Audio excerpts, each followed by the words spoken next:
শশীবাবু ক্যাফেতে, ঠিক আছে?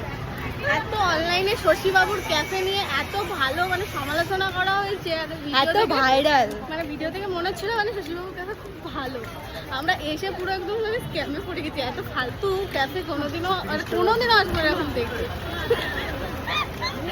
মানে যেমন নোংরা তেমন হচ্ছে কোনো ক্যাফেতে আমি দেখিনি কুকুর পটি করে রেখে দিয়েছে, কুকুর বসে আছে। ফালতু ফালতু মানে যারা আর কোনো এরকম ক্যাফেতে তোমরা দেখেছো যে ওপেন সিগারেট খাওয়া হয় বা কিছু? ক্যাফের মতন হবে, সেটা যদি একটা বার সিস্টেম থাকতো তাহলে খাওয়া হতো, ব্যাপারটা আলাদা। একটা ক্যাফেতে সিগারেট খাওয়া হচ্ছে তো ফালতু ক্যাফে।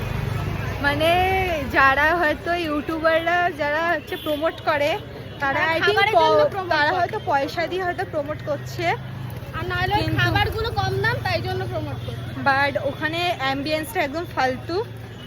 আমরা রিকমেন্ড করবো যে তোমরা কেউ ওখানে যেও না, এটা একদম আমাদের মানে এক্সপেরিয়েন্স থেকে বলছি। সত্যি বলছি, আমরা ভেবেছিলাম খুব ভালো হবে, এত সুন্দর দেখে এসেছি, মানে অ্যাম্বিয়েন্সটা একটু ঠিক আছে ভালো লাগছে, কিন্তু অ্যাম্বিয়েন্সটা ভিতরে আলোই নেই, একদম অন্ধকার, শুধু একটু পেন্টিং করা আছে।